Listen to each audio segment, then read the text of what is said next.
ಓಂ ಶಾಂತಿ ಶಾಂತಿ ಶಾಂತಿ. ಹರಿ ಓಂ ತತ್ಸವಿತ್.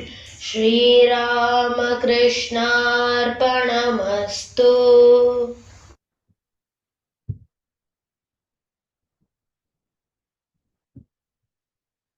ಎಲ್ಲರೂ ಭಗವಾನ್ ಶ್ರೀರಾಮಕೃಷ್ಣರಿಗೆ ಪ್ರಣಾಮ ಸಲ್ಲಿಸಿ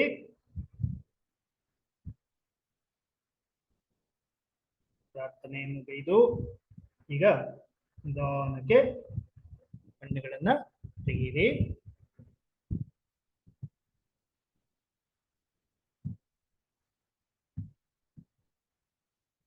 ಇವತ್ತು ಕತೆ ಸೆಷನ್. ಇವತ್ತು ನಮ್ಮ ಲವಿತ್ ಹೇಳ್ತಾನೆ.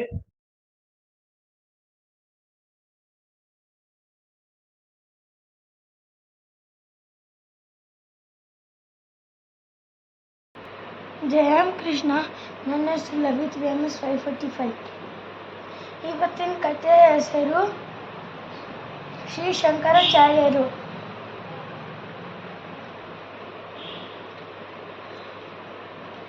ಕೇರಳ ರಾಜ್ಯದಲ್ಲಿ ಪೂರ್ಣ ನದಿ ದಡದಲ್ಲಿ ಕಾಲ್ ಅಟಿ ಎಂಬ ಗ್ರಾಮ ಇತ್ತು. ಆ ಗ್ರಾಮದಲ್ಲಿ ಇಬ್ಬರು ದಂಪತಿಗಳು ಇದ್ರು. ಆ ದಂಪತಿಗಳ ಹೆಸರು ಶಿವಗುರು ಮತ್ತು ಆರ್ಯಾಂಬೆ. ಅವರು ಮದುವೆ ಆಗಿ ಸುಮಾರು ವರ್ಷ ಆಗಿದೆ, ಆದ್ರೂ ಅವ್ರಿಗೆ ಮಗು ಇಲ್ಲ. ಅದಕ್ಕೆ ಅವರು ಬೇಷ ಪಟ್ಕೊಂಡು ಶಿವ ಹತ್ರ ಹೋಗ್ಬಿಟ್ಟು ಬೇಡ್ಕೊತಾರೆ, ನನಗೆ ಮಗು ಬೇಕಂತ. ಅವಾಗ ಒಂದಿನ ಶಿವಗುರು ಮಲ್ಕೊಂಡಿದ್ದಾಗ ಕನಸಿನಲ್ಲಿ ಶಿವ ಬಂದ್ಬಿಟ್ಟು ಹೇಳ್ತಾರೆ, ನೀವ್ಯಾಕೆ ನನ್ನ ದಿನ ಪ್ರಾರ್ಥಿಸ್ತಿರ್ತೀರ ಅಂತ. ಅವಾಗ ಅವ್ರು ಅಂತಾರೆ, ನಮಗೆ ಮಗು ಬೇಕಂತ. ಅವಾಗ ಶಿವ ಅಂತಾರೆ, ನಿಮಗೆ ಕಡಿಮೆ ವರ್ಷ ಒಳ್ಳೆ ಮಗು ಬೇಕು, ಇಲ್ಲಾಂದರೆ ಜಾಸ್ತಿ ವರ್ಷ ಕೆಟ್ಟ ಮಗು ಬೇಕು ಅಂತ ಕೇಳ್ತಾರೆ. ಅವಾಗ ಅವ್ರು ಅಂತಾರೆ, ಕಡಿಮೆ ವರ್ಷ ಒಳ್ಳೆ ಮಗು ಬೇಕಂತ. ಅದಕ್ಕೆ ಅವರು ಆಯಿತು ಅಂತ ಆಶೀರ್ವಾದ ಮಾಡಿಬಿಟ್ಟು ಹೋಗ್ತಾರೆ. ಆಮೇಲೆ ಒಂದು ಬೆಳಗ್ಗೆ ಎದ್ದಾದ್ಮೇಲೆ ಅವ್ರ ಹೆಂಡತಿಗೆ ಹೇಳ್ತಾರೆ ಈ ಥರ ಆಯ್ತಂತ. ಆಮೇಲೆ ಅವರು ಖುಷಿ ಪಡ್ಕೊಂಡು ಊರಿನ ಜನ ಎಲ್ಲ ಕರೆದು ಊಟ ಮಾಡಿಸಿ ಆಶೀರ್ವಾದ ಪಡ್ಕೊಂಡು ಹೋಗ್ತಾರೆ. ಅವರು 1 ವರ್ಷ ಆದಮೇಲೆ ಮಗು ಹುಟ್ಟುತ್ತೆ. ಆ ಮಗು ಹೆಸರು ಶಂಕರ ಅಂತ. ಅದು 4ನೇ ವರ್ಷ ಆದಾದ್ಮೇಲೆ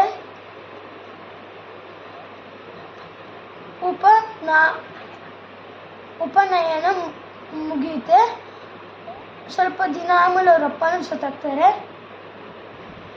ಅವಾಗ ಒಂದಿನ ಅವರು ವಿದ್ಯಾಭ್ಯಾಸಕ್ಕೆ ಕಲಿಸಿದಾಗ ಒಂದು ಅಜ್ಜಿ ಮನೆಗೆ ಹೋಗ್ತಾರೆ. ಭಿಕ್ಷಾಟನೆಗೆ ಹೋಗ್ತಾರೆ. ಒಂದು ಅಜ್ಜಿ ಮನೆಗೆ ಹೋಗ್ತಾರೆ. ಆ ಅಜ್ಜಿ ಮನೆಯಲ್ಲಿ ಏನೂ ಇರಲ್ಲ. ಆ ಅಜ್ಜಿ ಮನೆಯಲ್ಲಿ ಹುಡುಕುತ್ತೆ, ಆದ್ರೂ ಅವ್ರಿಗೇನು ಸಿಗಲ್ಲ. ಆದರೆ ಒಂದೇ ಒಂದು ನೆಲ್ಲಿಕಾಯಿ ಸಿಗುತ್ತೆ, ಅದನ್ನು ಅವ್ರಿಗೆ ಕೊಡ್ತಾರೆ. ಆವಾಗ ಅಜ್ಜಿ ಅಂತಾರೆ, ಆವಾಗ ಅವರು ಲಕ್ಷ್ಮಿನ ಪ್ರಾರ್ಥಿಸಿ ಭೂಮಿ ಮೇಲೆ ಬರೋಂಗೆ ಮಾಡ್ತಾರೆ. ಆವಾಗ ಲಕ್ಷ್ಮಿ ಬಂದ್ಬಿಟ್ಟು ಕೇಳ್ತಾರೆ ಏನು ಬೇಕು ಅಂತ. ಆವಾಗ ಅವ್ರು ಅಂತಾರೆ, ಅಜ್ಜಿಗೆ ಸುಖ ಸಮೃದ್ಧ ಬೇಕಂತ ಕೇಳ್ತಾರೆ. ಆವಾಗ ಆಯಿತು ಅಂತ ಬಂಗಾರದ ಮಳೆ ಬೀಳಿಸ್ತಾರೆ. ಆವಾಗ ಸ್ವಲ್ಪ ದಿನ ಆದಮೇಲೆ ಅವರಮ್ಮ ಸ್ನಾನಕ್ಕೆ ಹೋಗ್ಬೇಕಾರೆ ಅವರು ಬಿಸಿಲಿಂದ ತಲೆ ಸುತ್ತು ಬಿದ್ದೋಗ್ತಾರೆ. ಆವಾಗ ಅವ್ರಿಗೆ ಜಾಸ್ತಿ ನೋವಾಗುತ್ತೆ. ಅವರು ಗಂಗೆಯನ್ನು ಪ್ರಾರ್ಥಿಸ್ತಾರೆ. ಆ ನೀರಿನ ದಾರಿಯನ್ನೇ ಬದಲಾಯಿಸ್ಬಿಡ್ತಾರೆ. ಅದು ಅವ್ರ ಮನೆ ಮುಂದೆನೇ ಹೋಗಂಗೆ ಮಾಡ್ತಾರೆ.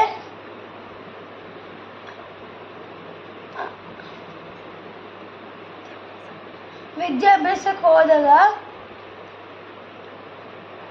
ಮುಗ್ದಾಗ ಅವಾಗ ಅವರು ಗುರು ಅಂತಾರೆ, ನೀನು ಬೇರೆ ಗುರುವನ್ನು ಹುಡ್ಕೊಂಡು ಹೋಗ್ಬೇಕು ಅಂತ ಹೇಳ್ತಾರೆ. ಅವಾಗ ಅವರು ಆಯಿತು ಅಂತ ಆಶೀರ್ವಾದ ಪಡ್ಕೊಂಡು ಹೋಗ್ತಾರೆ.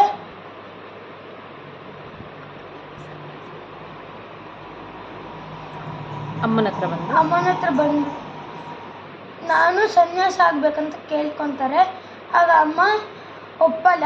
ಅದಕ್ಕೆ ಅವರು ಒಂದಿನ ನದಿಯಲ್ಲಿ ಸ್ನಾನ ಮಾಡ್ಬೇಕಾರೆ ಮೊಸಳೆ ಅವರು ಕಾಲನ್ನ ಹಿಡ್ಕೊಬಿಡುತ್ತೆ. ಆವಾಗ ಅವ್ರು ಅಂದ್ಕೊಂತಾರೆ ಇದೇ ಸಮಯ ಅಂತ. ಆಗ ಅವರು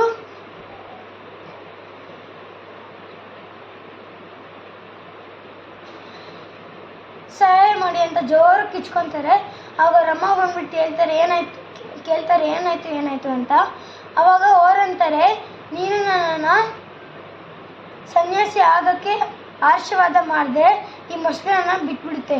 ಇಲ್ಲಾಂದರೆ ಮೊಸಳೆ ನಾನು ಸನ್ಯಾಸ ಮಾಡೋಕ್ಕೆ ಆಶೀರ್ವಾದ ಕೊಟ್ಟಿಲ್ಲ ಅಂದರೆ ಮೊಸಳೆನ ತಿನ್ಕೊಬಿಡುತ್ತೆ ಅಂತ ಹೇಳ್ತಾರೆ. ಅದಕ್ಕೆ ಅಮ್ಮ ಅಂತಾರೆ, ಈ ಭೂಮಿ ಮೇಲೆ ಇದ್ರೇ ಕಣ್ಣಿಗೆ ಕಾಣಿಸ್ಕೊತಾರೆ, ಇಲ್ಲಾಂದರೆ ಕಣ್ಣಿಗೆ ಕಾಣಿಸ್ಕೊಳಲ್ಲ ಮತ್ತು ಭೂಮಿ ಮೇಲೂ ಇರಲ್ಲ ಅಂತ ಅಂತಾರೆ.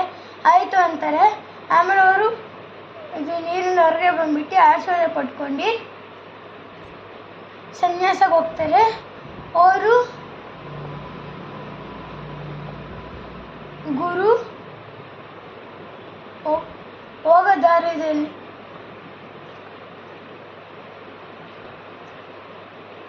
ಹರಿಸ್ಕೊಂಡು ಹೊರಟೋಗ್ತಾರೆ. ಗುರು ಗೋವಿಂದನ ಭಗವತ್ಪಾದನ ಹತ್ರ ಹೋಗ್ಬಿಟ್ಟು ವಿದ್ಯಾಭ್ಯಾಸ ಮಾಡಿಸ್ಕೊಂಡು ಇಡೀ ಕರ್ನಾಟಕ ಇಂಡಿಯಾನೇ ಸುತ್ತಕ್ಕೆ ಹೋಗ್ತಾರೆ. ಜಯಂ ಕೃಷ್ಣ ಧರ್ಮ ಪ್ರಚಾರ ಮಾಡ್ತಾರೆ. ಜಯಂ ಕೃಷ್ಣ. ನನ್ನ ಹೆಸರು ಲಲಿತ್, MS 545. जय श्री गुरु महाराज की जय. जय श्री महामाई की जय. जय श्री स्वामी जी महाराज की जय.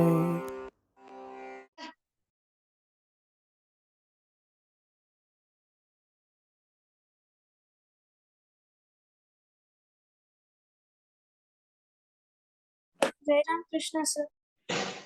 ಜಯರಾಮ್ ಕೃಷ್ಣ ಸರ್. ಜಯರಾಮ್ ಕೃಷ್ಣ ಸರ್.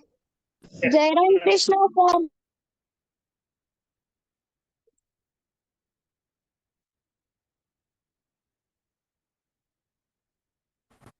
ಜಯ ರಾಮಕೃಷ್ಣ. ಜಯರಾಮ್ ಕೃಷ್ಣ.